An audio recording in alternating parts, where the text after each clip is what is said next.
Okay, so like I rightly said, there's shade of leadership from the next to the next and to the next. So I've not had a clear leadership direction, economic direction on how to judiciously manage this, what I refer as this dollar, holding this dollar and then putting it in the hands of their bookie, and then they are making huge profit because by the time you go and change the dollar, those who bought dollar 500, 600 maybe 4 months ago, you can now, have a possibility to make more money. But to the detriment of the economy. And then you talk about that's what we refer as in economy, when you have to talk about supply and demand. Yes. So on what benefits? Is it the supplier that is making more money because they have more dollar now to make more profit, or the buyer?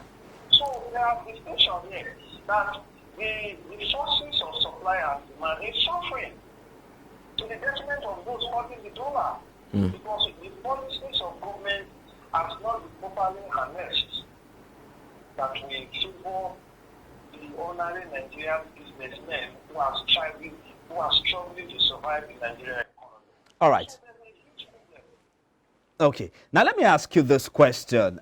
President Bola Tinubu, part of his reform that they put in place within the 100 days in office is the floating of the Naira that led to the unification of the exchange rates. Now my question to you now is, this economic reform, this economic policy, was it a right decision at the right time, or right decision, poor implementation? What's your thought on this? No, we have the best when it comes to policies in Nigeria. We are good in it. But the implementation process is the problem. Nigeria, our official currency is Naira. Yes. So why can't the government insist that whether you are a foreign investor, once you enter the country, your official currency that you should use to be the Naira? We have the issue of after the Second World War in 1945. We have the Chinese case that was, championed by the former communist leader. What is his name? Mao Zedong. Mao Zedong of China. Okay. And the policy was that you cannot trade in China with any foreign currency, foreign exchange. And what it did was to invite the Americans into China, and then they call them free trade training. In other words, they use the word free labor. Yes, that's the right word. They invited the Americans into China and allowed the Chinese people to train allow the American experts in technology to train the Chinese people. And they insisted that once you enter China, any currencies that must be the Chinese yen. And that was how the Americans initially came to China to train the Chinese people. And today, Chinese people are think that the number one when it comes to technology. They're taking over everywhere. So you cannot go to China and say what is dollar. So it is all about leadership. The leadership, whether it's the recipient or Tinubu, is that the willpower to sustain good policies is not there. Yes, I want to ask you this question. Permit me to butt in, Mr. Ugo, now. Why do we lack the political willpower to actually achieve all of this? You've tabled a very reasonable point here. You've buttressed all of them. But why do we lack? Why do we always lack that political willpower to enforce some certain policies that will better the economy of this nation? Why do we?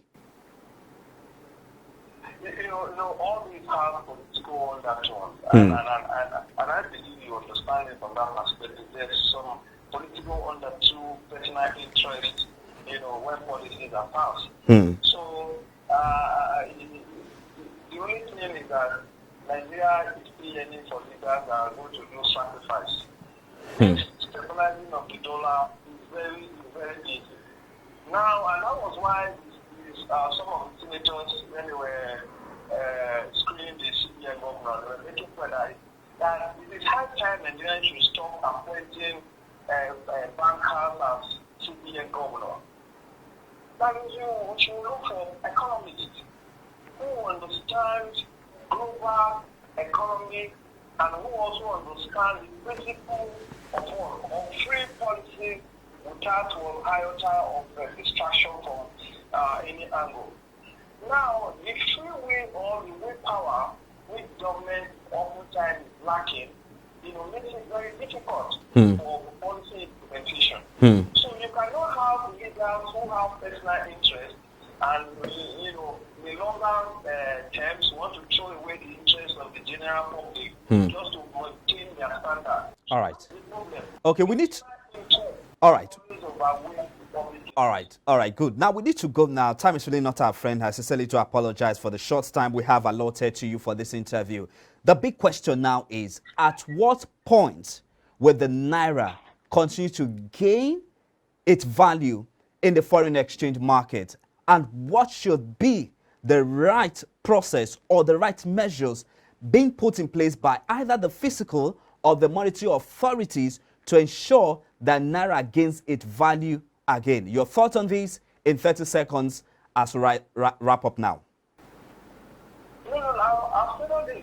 I said that if you check this 2007 CBN Act, it says that on no account should any foreign currency should be for payment in Nigeria.